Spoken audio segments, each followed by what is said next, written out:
সাম্প্রতিক বিশ্বে যে ঘটনাবলী ঘটছে তার থেকে ভারত কি কিছু সিদ্ধান্ত নিচ্ছে বা ভারত কি কিছু শিখছে, প্রশ্নটা হলো সেখানে। আজকে আমাদের কাগজে একটা খবর বেরিয়েছে। খবরটা হচ্ছে এইটা, ভেনেজুয়েলা সংক্রান্ত খবর। আমেরিকাকে চটাতে চায় না মোদী সরকার।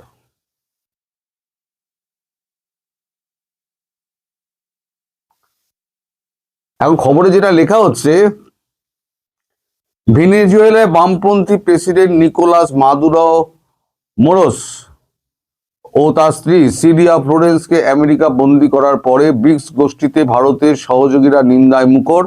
গোটা ঘটনাক্রমে নিন্দা না করা বা আমেরিকার নামোচ্চারণ না করে শুধুমাত্র উদ্বেগ প্রকাশ করায় ভারতের অবস্থান নিয়ে ঘরোয়া রাজনীতিতে যথেষ্ট বিতর্ক হয়েছে, যেটা আমি আপনাদের বলছিলাম। এই পরিস্থিতিতে নয়াদিল্লির ভাষ্য, যা করা হচ্ছে জাতীয় স্বার্থের কথা মাথায় রেখেই করা হচ্ছে। মনে করা হচ্ছে দক্ষিণ আমেরিকার এক রাজনৈতিক পালাবদল হচ্ছে, যার সুযোগ ভবিষ্যতে ভারতও নিতে পারে। যার সুযোগটা কি ভারত দেবে?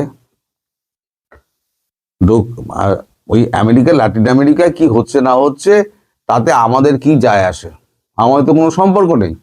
তাহলে ভারত আগ বাড়িয়ে এই ব্যাপারে কথা বলতে যাবে কেন? কথা বলেনি ভারত। কারণ যদি কোনো যোগাযোগই না থাকে তাহলে কথা বলবে কেন? এখন সেটা নিয়েও যথারীতি আমাদের দেশে তো সব সব সব কিছুতেই বিতর্ক। যা করবেন, ভালো করলেও বিতর্ক, খারাপ করলেও বিতর্ক। ওই যদি যাও জঙ্গি হানা গিয়ে দিয়ে পাকিস্তানে যদি প্লেন গিয়ে মেরে আসে, গুড়িয়ে আসে নূর খান এয়ারবেস, তাহলে বলবে ছবি দেখাও। গতবার সার্জিক্যাল স্ট্রাইকে বলেছিল ছবি দেখাও, তো ছবি তোলেনি। এবারে নূর খান এয়ারবেসে যখন হয়েছে তখন সমস্ত ছবিগুলো তুলে রেখে দিয়েছিল এবং প্রেস কনফারেন্স করে দেখিয়ে দিয়েছে। যখন ভারত আক্রমণ করলো পাকিস্তানকে, একদম 3 সেনাবাহিনীর মুখপাত্র বসে বলে দিলেন যে এই এই এই হয়েছে, এই হচ্ছে স্লাইড, আর কোনো কথা নেই। সবকিছুতে আমাদের প্রমাণ দিতে হবে, আমাদের যত জাতীয় দলগুলো রয়েছে বিরোধী, তাদেরকে প্রমাণ করার দায়িত্ব হচ্ছে ভারতবর্ষের সরকারের। কিন্তু সুবিধা নেবে হচ্ছে এই সুবিধাবাদী বিরোধী দলগুলো। আর যদি কিছু অঘটন ঘটে তখন সব আঙুল হচ্ছে সরকারের দিকে। যাই হোক, সরকার কেন লিখলো? যে সুবিধা হতে পারে। আমাদের পাকিস্তান এবং বাংলাদেশ, পাকিস্তান পূর্ব এবং পাকিস্তান পশ্চিম, বাংলাদেশ তো আর আমরা বলি না, আমার মুখ দিয়ে মাঝে মাঝে বেরিয়ে যায়, সকলেই বলে পূর্ব পাকিস্তান। তো এইখানেতে এখন যা পরিস্থিতি, হিন্দু নির্যাতন যেভাবে বাড়ছে, খুনের পর খুন হয়ে যাচ্ছে, নির্যাতনের পর নির্যাতন হচ্ছে, একের পর এক খুন হচ্ছে।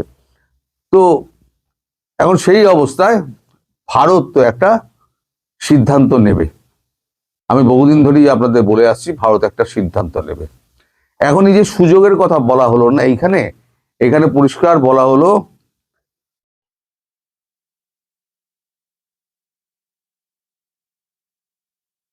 এই পরিস্থিতিতে নয়াদিল্লির ভাষ্য, যা করা হচ্ছে জাতীয় স্বার্থের কথা মাথায় রেখেই করা হচ্ছে।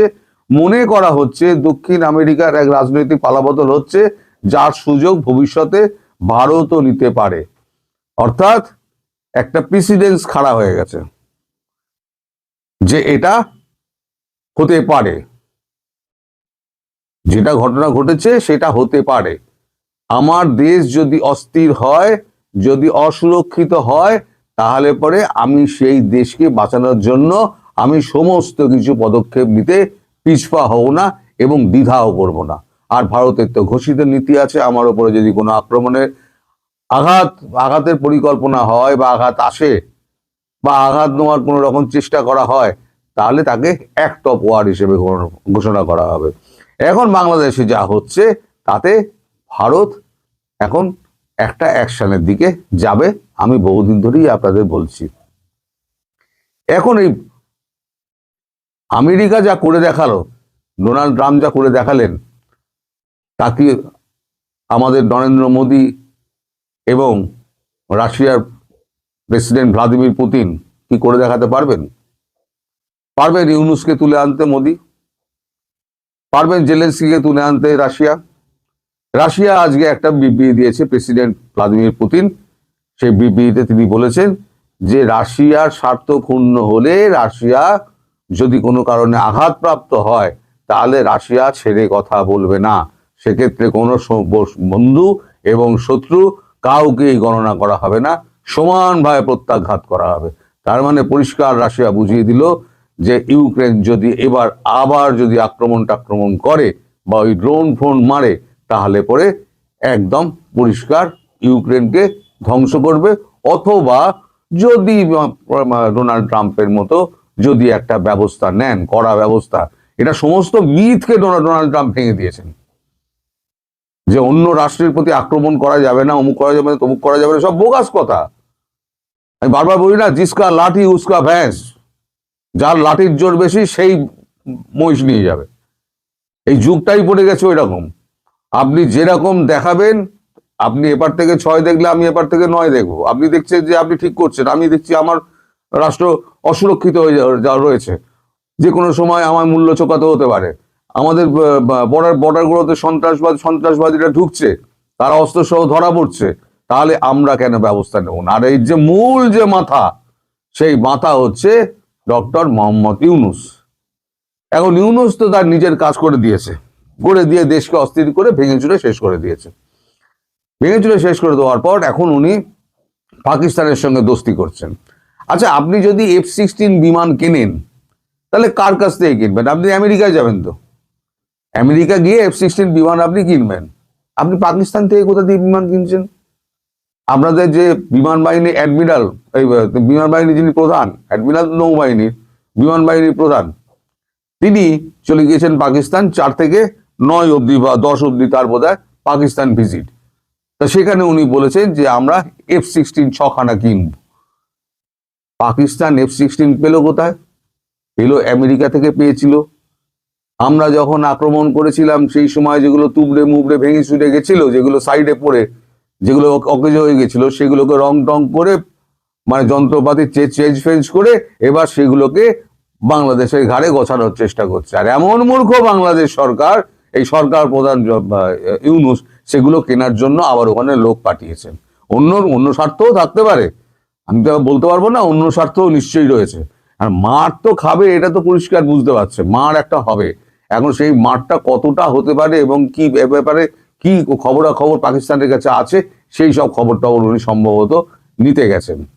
তা এখন ইউনূসের যা অবস্থা, ইউনূস, আমি বলেছিলাম আপনাকে, খুব ভয়ে আছে। যমুনা একে বলছে থাকতে, ওকে বলছে থাকতে। গতকাল পরশু থেকে উনি যমুনায় থাকছেন না। উনি থাকছেন কোথায়? উনি থাকছেন যেখানে আপনার দূতাবাসগুলো রয়েছে, সেই দূতাবাসগুলো যে অঞ্চলে, সেইখানে একটা সুরক্ষিত ভবনে তিনি রাত্রি যাপন করছেন। এবং গতকালকেও উনি ওখান থেকেই সমস্ত কাজকর্ম সেরেছেন, আজকেও উনি ওখান থেকেই কাজকর্ম সারবেন। তারপরে যমুনা আসবেন কিনা সেটা আমি জানি না। ফলে ভয় এবং আতঙ্ক ওনাকে কিন্তু ঘিরে ধরছে। ওনার কাছে নিশ্চয়ই খবর আছে যে ভারত একটা কঠিন অ্যাকশনের মধ্যে দিয়ে যাবে, কারণ নরেন্দ্র মোদী কিন্তু বলে দিয়েছেন যে অকল্পনীয় কিছু হবে।